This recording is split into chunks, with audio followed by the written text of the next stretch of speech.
नमस्ते प्रणाम। हम गीतकार दुर्गेश बेदर्दी और आज बहुत ही ब्रांड बेवफाई सॉन्ग लिखले बनी आप सब कलाकार खातिर। जे भी गावे चाहते ही गाना के गा सकता। तो चलिए आप सबके मुखड़ा सुनावे जा रहा बनी।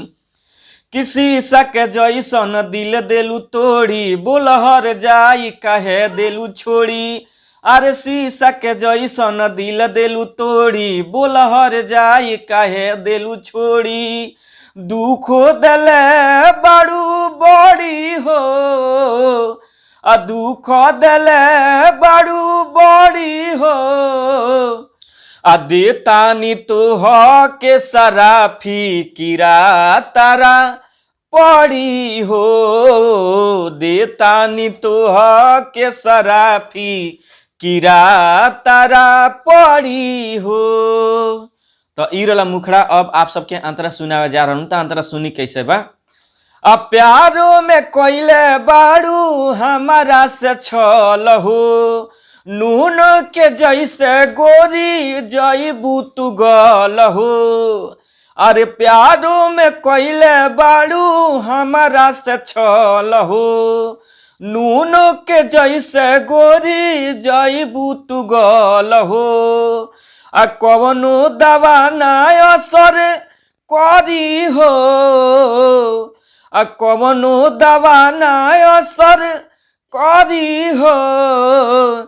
देतानी तो के सराफी किरा तारा पड़ी हो। देतानी तो के सराफी किरा तारा पड़ी हो। तो ई रला अंतरा।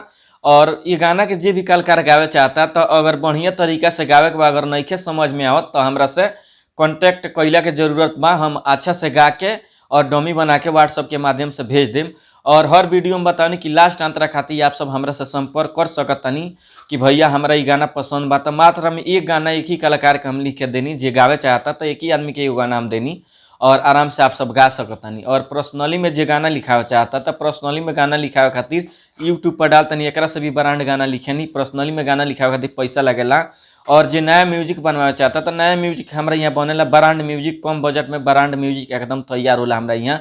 और हमार मोबाइल नंबर बा 9934529912, यानी 9934452912 हमार मोबाइल नंबर बा। और बाकी स्क्रीन पर तो हम अपन नंबर लगेबे करनी। और जे गाना रिकॉर्डिंग करा चाहता तो हमार खुद के अपन स्टूडियो बा, बालाजी रिकॉर्डिंग स्टूडियो, जादूपुर बाजार, गोपालगंज, बिहार में हमारा स्टूडियो बा। रहे खाए के पैसा ना लगेला, आप आराम से आके गा सकतनी, रह सकतनी। और केवल रिकॉर्डिंग के पैसा लगेला, बाकी हमरा यहाँ कोनो चार्ज नहीं है। तो चलिए राइटर दुर्गेश बेदर्दी के चैनल पर ऐसा ही प्यार दुलार बरसौले रही, आप सब सपोर्ट करत रही। तो इस चैनल के सब्सक्राइब करी, लाइक करी, कमेंट करी और दबा के शेयर करी। नमस्ते प्रणाम, हर हर महादेव, जय माँ सरस्वती, जय हो।